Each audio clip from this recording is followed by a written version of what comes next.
Hebdo africain, notre rendez-vous hebdomadaire en partenariat avec Timbuktu Institute. Chaque mercredi, nous recevons des experts sur les questions stratégiques pour le continent africain.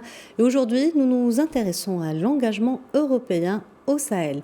Pour en parler, nous sommes en direct avec Dr Bakary Samb, directeur régional de Timbuktu Institute. Bonjour et merci d'être avec nous.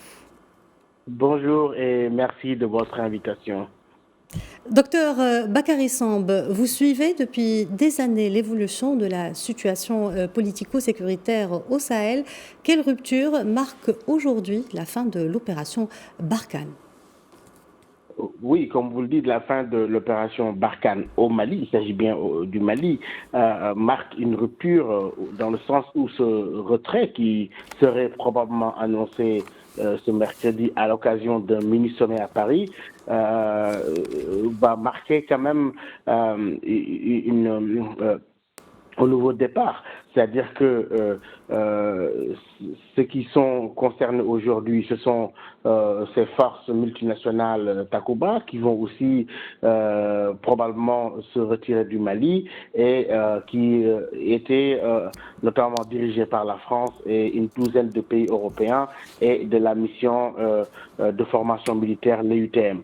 Aujourd'hui, cela va inviter à un nouveau redéploiement dans la région, mais aussi à coup sûr le départ du Mali est une nouvelle donne avec laquelle les pays sahéliens devraient conjuguer si l'on sait les conséquences au plan de la gestion de la sécurité, mais aussi de la lutte contre le terrorisme globalement dans la région. Bakary Samb, vers quel type de redéploiement s'acheminent les partenaires européens des pays du Sahel si l'on prend compte l'attitude de plus en plus critique et hostile des populations de la région vis-à-vis de la coopération sécuritaire?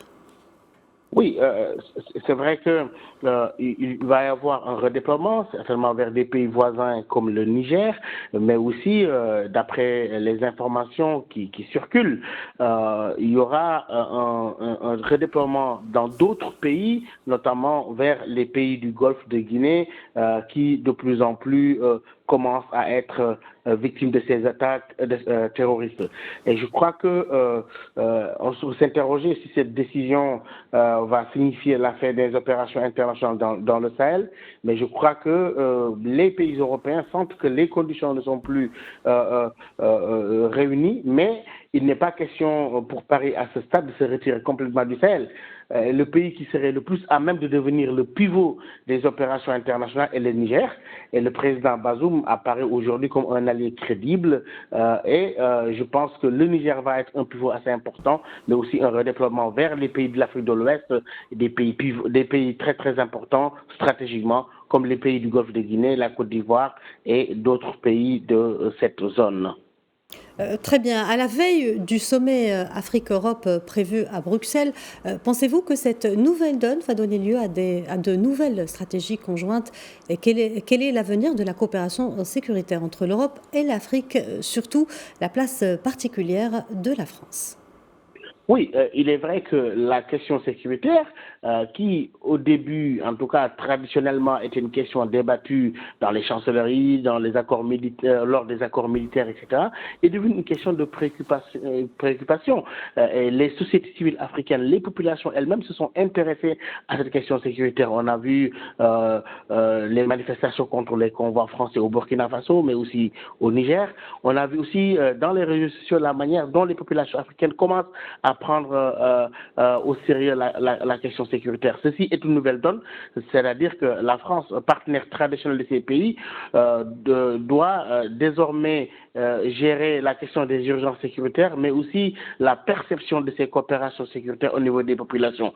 Ceci n'est pas aisé du tout, aussi bien pour les États eux-mêmes, mais aussi pour la France, qui de plus en plus doit intégrer la nouvelle réalité qu'est la diplomatie d'influence, mais aussi cette diplomatie de plus en plus soumise à l'œil critique, soumise à l'appréciation des populations locales qui se sont emparées des questions sécuritaires comme étant des questions dans le débat public, mais aussi dans leur propre analyse de la coopération sécuritaire qui n'est plus l'apanage des États. Bakary Samb, merci d'avoir répondu à nos questions. Je rappelle que vous êtes directeur régional de Timbuktu Institute. Merci bien de votre invitation.